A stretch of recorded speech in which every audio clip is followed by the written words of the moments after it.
ഈ മോദിക്ക് ഇത്ര പേടിയാണോ? രാഹുൽ ഗാന്ധിയായിട്ട് ഒന്ന് സംവാദം നടത്തില്ല, എന്താ കുഴപ്പം? ഒളിച്ചോടുമല്ലേ? ഇവരുടെ സംവാദം ലോക്സഭയിൽ എത്രയോ തവണ നടത്തിയിട്ടുണ്ടല്ലോ. അതല്ല, ഇലക്ഷൻ പ്രമാണിച്ച് ഒരു പബ്ലിക് പ്ലാറ്റ്ഫോമിൽ. അതാ ഞാൻ പറഞ്ഞത്, അതിനുള്ള ഒരവസരം എത്രയോ തവണ ലോക്സഭയിലുണ്ടായി.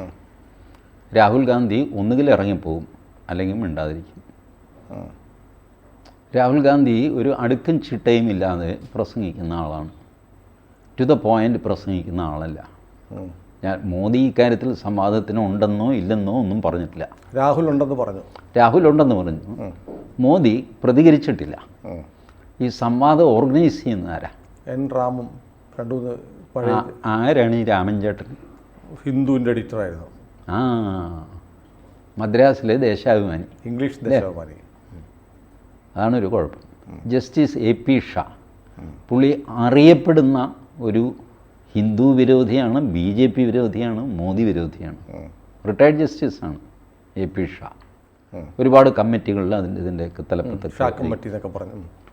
പിന്നെ ആരോ ഒരാൾ കൂടെയുണ്ട്, ഇതുപോലെ ഈ ഗ്രൂപ്പിൽപ്പെട്ടവൻ. അവരാണ് ഈ സംവാദം എന്നുള്ള ആശയം കൊണ്ടുവരുന്നത്. ഇത് അമേരിക്കൻ പ്രസിഡന്റ് തിരഞ്ഞെടുപ്പിലുണ്ട്. 2 പ്രസിഡന്റ് സ്ഥാനാർത്ഥികളും തമ്മിൽ സംസാരിക്കുന്നത്. അതും എങ്ങും എത്താറൊന്നുമില്ല, കുറേ പൊങ്ങച്ചങ്ങളിലും ബഹളത്തിലുമൊക്കെ ആയിട്ട് മുങ്ങിപ്പോവുകയാണ് ചെയ്യുന്നത്. ഇന്ത്യയിൽ അങ്ങനൊരു സംവിധാനം ഇല്ല.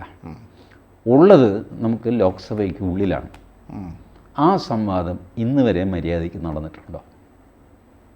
അത് നടത്താഞ്ഞത് ആരാണ്?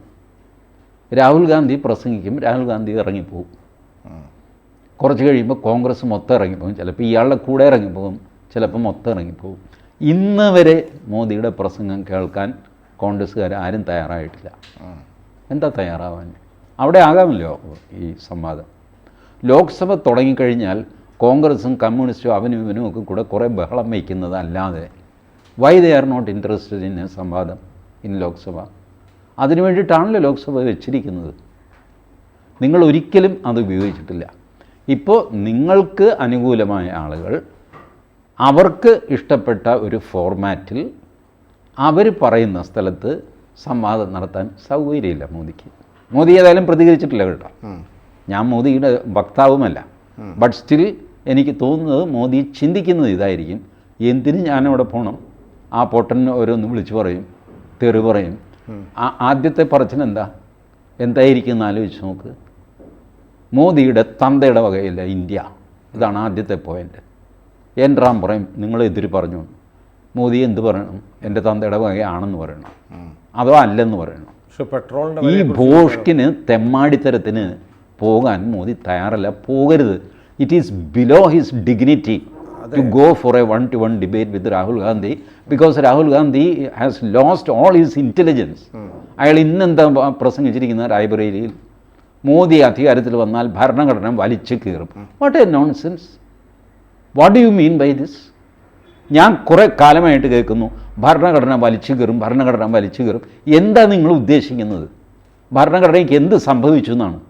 1976 ഇന്ദിരാഗാന്ധി വരുത്തിയതാണ് ഏറ്റവും വലിയ പരിക്ക് ഭരണഘടനയ്ക്ക്.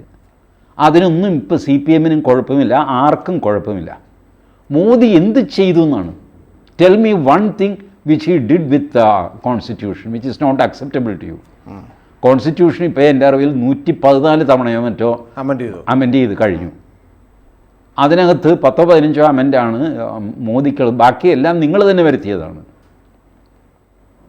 പിന്നെന്താ കുഴപ്പം? ഭരണഘടനയിൽ തൊടാൻ പാടില്ല. What is this?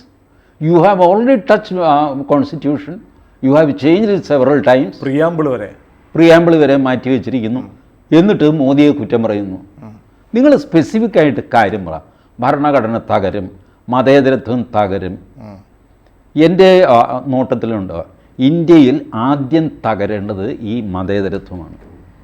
മതഭീകരവാദത്തെക്കാൾ ദുസ്സഹമായിരിക്കുന്നു മതേതര ഭീകരവാദം. മതേതര ഭീകരവാദം മതവാദം ഒളിച്ചു കടത്തുന്ന, ഇസ്ലാം മതവാദം ഒളിച്ചു കടത്തുന്ന ഒരു വാക്കാണ് മതേതരത്വം. ISIS-നെ സംരക്ഷിക്കാൻ, ബോക്കോ ഹറാമിനെ, ലഷ്കർ-e തൈബയെ, പോപ്പുലർ ഫ്രണ്ടിനെ സംരക്ഷിക്കാനുള്ള ഒരു വാക്കാണ് മതേതരത്വം. അതല്ലാതെ അതിന് വേറെ യാതൊരർത്ഥവും കുറഞ്ഞ പക്ഷം കേരളത്തിലെങ്കിലുമില്ല. ഭാരതത്തിലും അത് കൂടിക്കൂടി വരികയാണ്. Therefore you see except in Kerala ഈ സെക്യുലർ എന്നുള്ള വാക്ക് ആരും ഉപയോഗിക്കാറില്ല. ഉത്തരേന്ത്യൻ പൊളിറ്റീഷ്യൻസെ മുഴുവൻ ഞാൻ നോക്കി വന്നും പോയും ഒരു ലാലു പ്രസാദ് യാദവാണ് സെക്യുലറിസം എന്ന് പറയുന്നു ഏക മനുഷ്യൻ. എന്താ രാഹുൽ ഗാന്ധി അവിടെ ഒന്നും സെക്യുലറിസം പറയാത്തത്? What is his point on constitution? എന്ത് സംഭവിക്കുമെന്നാണ് അത് പറയട്ടെ. ഇത് അവർക്ക് അനുകൂലമായിട്ട് അവർ ഭരണത്തിലിരുന്നപ്പോൾ അവർക്ക് അനുകൂലമായിട്ട് ഭരണഘടന മുഴുവൻ എഴുതി വയ്ക്കുകയും പ്രധാനമന്ത്രിയുടെ കേസ് വിചാരണ ചെയ്യാൻ ഒരു പ്രത്യേക ജഡ്ജിയെ നിയമിക്കുകയും ചെയ്ത ആളാണ് ഇന്ദിരാഗാന്ധി. ഇതൊക്കെ കോൺഗ്രസ് ചെയ്തതാണ് ഭരണഘടനയിൽ. ആദ്യമായിട്ട് സീനിയോറിറ്റി തെറ്റിച്ച് ആ സുപ്രീം കോടതിയിൽ ജഡ്ജിമാരെ വയ്ക്കാൻ തുടങ്ങിയത് ഇന്ദിരാഗാന്ധിയാണ്. അന്ന് സുപ്രീം കോടതിയിലെ ജഡ്ജിമാരെ നിയമിക്കുന്നത് കേന്ദ്ര സർക്കാരായിരുന്നു. അന്ന് ആർക്കും ഒരു സൂക്കേടും ഉണ്ടായില്ല. ഇന്നാണെങ്കിലോ എല്ലാവരും കൂടെ നെഞ്ചത്തരിച്ച് നിലവിളിക്കും. കൊളീജിയം സിസ്റ്റത്തെ പോലും പിന്താങ്ങുന്ന ഒരു കാരണം ഇവർക്ക് NJSC പിടിക്കുന്നില്ല, നാഷണൽ ജുഡീഷ്യൽ അപ്പോയിൻമെൻറ്റ് കമ്മീഷൻ. ഇവരും കൂടെ സപ്പോർട്ട് ചെയ്താണ് അത് വന്നത്. അന്ന് മോദിക്ക് 3-2 ഭൂരിപക്ഷമൊന്നുമില്ല ലോക്സഭയിൽ. 2016 തോന്നുന്നു. നാഷണൽ ജുഡീഷ്യൽ അപ്പോയിൻമെൻറ്റ് കമ്മീഷൻ വന്നു ഈ കൊളീജിയം സിസ്റ്റം എടുത്ത് കളയാൻ. എന്നിട്ട് ചെയ്തില്ല. ഇപ്പോൾ കേന്ദ്ര സർക്കാരാണ് സുപ്രീം കോടതി ജഡ്ജിമാരെ നിയമിക്കുന്നതെങ്കിൽ ഒരു വൈൽഡ് ഗസ് ആലോചിച്ച് നോക്ക്, ചന്ദ്രചൂഡ് ചീഫ് ജസ്റ്റിസ് ആകുമോ? ആവില്ല. But Modi allowed that. Okay, continue. ശരി, ചന്ദ്രചൂഡ് ജനറലി ഒരല്പം ഹോസ്റ്റൈലാണ് ഗവൺമെൻറ്റുമായിട്ട്. Generally at least it is believe to be so. എനിക്ക് ഞാൻ ആ ഒപ്പീനിയൻ ഫോം ചെയ്തിട്ടില്ല. But there is a general impression that chief justice is against the government എന്നൊരു തോന്നൽ. ഇതുള്ളപ്പോൾ Modi gracefully he did not created any problem. Chandrachud became the chief justice. Regularly എത്ര ജഡ്ജിമാരെ നിയമിക്കുന്നു, ചിലതൊക്കെ ചില ഫയൽ തിരിച്ചു വിടുന്നു, ചിലത് വിടുന്നില്ല.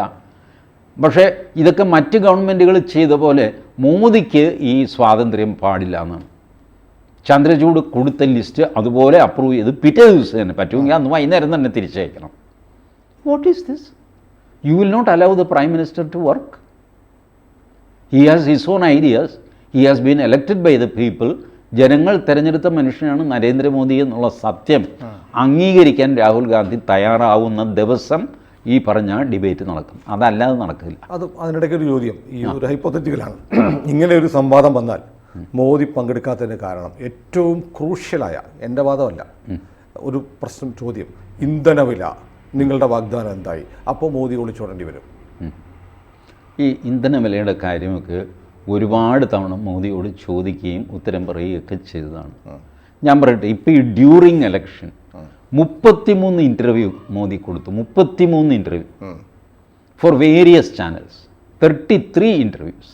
ഇതപര്യന്തം ഒരു പ്രധാനമന്ത്രിയും ഇത്രയും ഇൻ്റർവ്യൂ കൊടുത്തിട്ടില്ല. ഈ ചോദിക്കാനുള്ള ചോദ്യങ്ങൾ മുഴുവൻ അദ്ദേഹത്തോട്, ഈവൻ പേഴ്സണൽ ചോദ്യങ്ങൾ വരെ ചോദിച്ചു കഴിഞ്ഞു. ആൻഡ് യു ടോക്ക് അബൌട്ട് ഇന്ധനവില.